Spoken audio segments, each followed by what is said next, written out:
Hello everyone and hello Professor Wessel. Today I will be doing my assignment on for speech 3, how to get through depression. Today I decided to do that assignment because it was really just something that really caught my eye that I wanted to do for an assignment. Alrighty. Which is gonna I'll talk about in number 1. Well, in PowerPoint 1, of course. So, if you read through that, it says, when I was 16 was when I found out that I was dealing with depression. I understand that depression is something that's like really serious. And honestly, it's been going on throughout the U.S. for quite some time. And honestly, mostly high schoolers don't really discuss it. But for the most part, I feel like everybody honestly have, dealt with it, especially with this pandemic going on. But, that's a different story.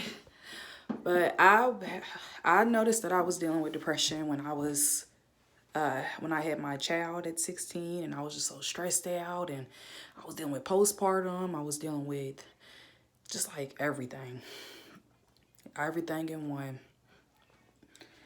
Yeah, so let me reread over what I said.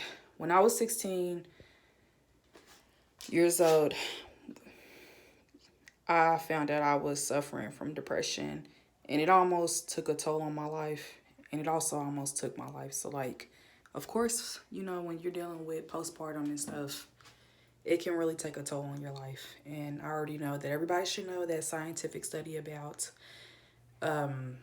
pretty much if you let it get to you, it could either cause you to want to take yours or the baby's.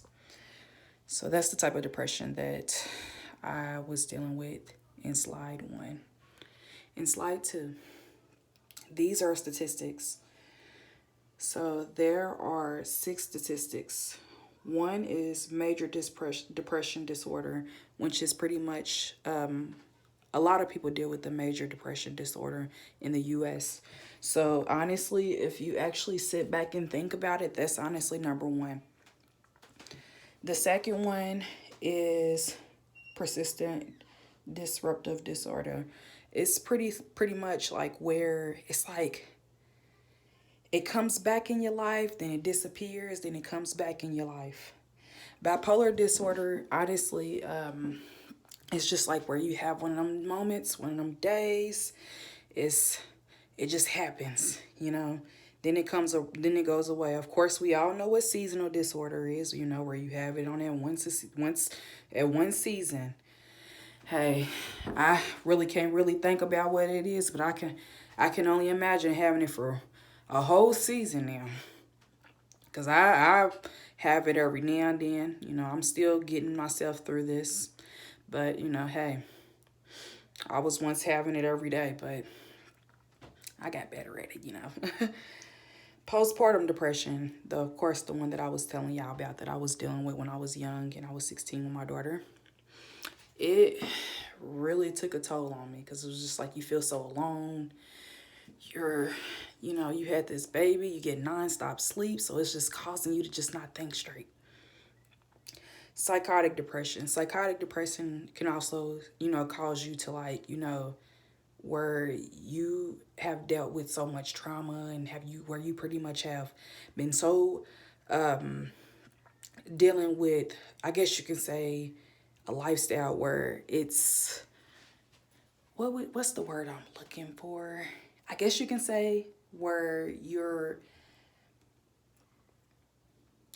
yeah, pretty much it drives you crazy. It's one of them type of disorders where depression just drives you crazy. And honestly, it's been known for many of people who has been inside of like jail cells where they have also dealt with, psychotic disorders where it would cause them to be inside of mental places and stuff. Or, where it's not always treated. And here's the statistics. Here's the percentages. If you look really closely, here's the percentages of each of them.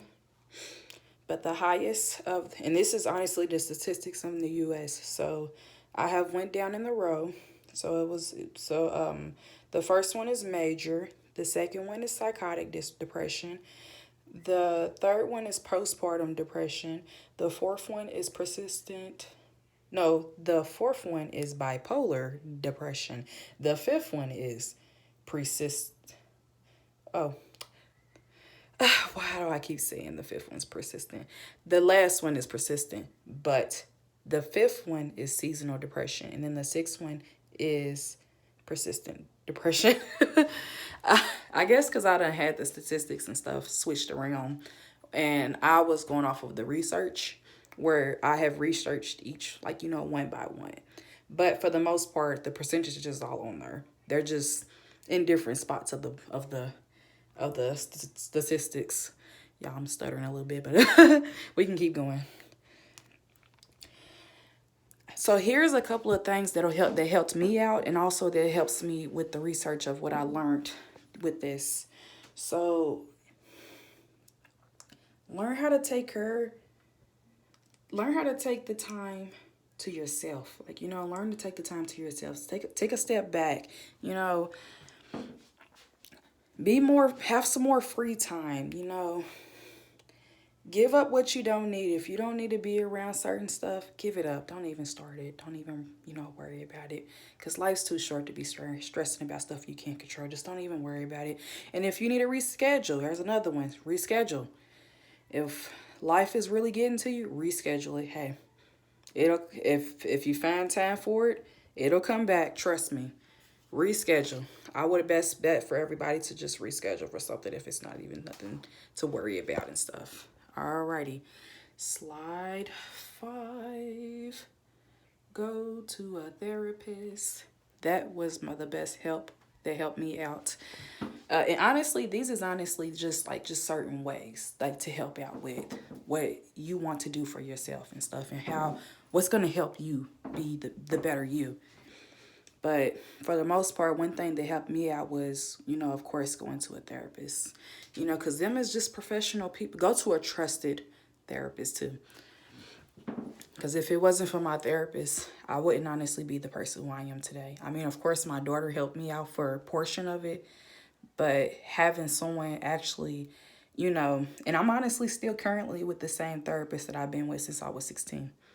Even though I don't deal with nearly as much as what I dealt with when I was 16, I, for the most part, still keep her around because she was still one of the best impacts for me that helped me through when I was dealing with depression. Yeah, so she was the best thing that ever happened to me. They could help professionally if you are not able to fix the situation alone. They listen to you and make sure you stay on the right path to getting better. They're last but not least, and I honestly would really agree with this. They great people to vent to, because for the most part, another reason why people deal with depression is because we really don't have nobody to really talk to, or nobody to really, vent to about our stress or our, what we deal with it on a daily basis and stuff. So honestly, even my therapist, she told me she had a therapist, and it's normal. It's okay. It's okay to have a therapist,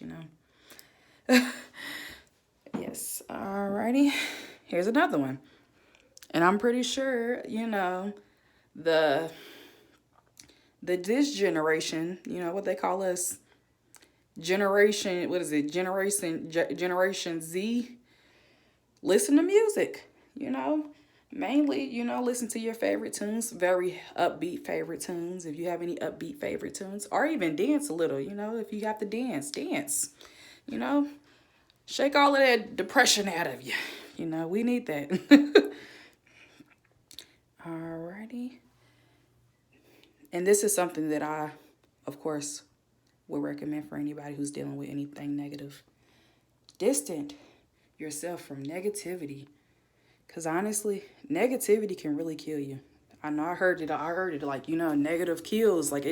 It really, cause the scientific fact about You can kill yourself being more sad than being happy. If you remove that negative energy, you'll get back right there. No matter who it is. It don't matter if it's family or what, but sometimes you gotta distance yourself. You can love them people from a distance, but if it's affecting you where it's affecting your your positivity, push it away. Push it away. It's not worth it. Release that stress. Another thing, release that stress. That doesn't help you grow, that doesn't help you flourish. Like, you got to think of yourself as a flower. We are all flowers in this world. Like, we're all trying to bloom, and if you ain't around like, people that's not helping you bloom, it's time for them to be removed from your life. Well, that's really all that I really have. I have my sources on here. I know I saw you said we couldn't put no really sources, but thank you for listening to everything. And I appreciate everybody who is watching my video. I love y'all. And I hope everybody has a good night.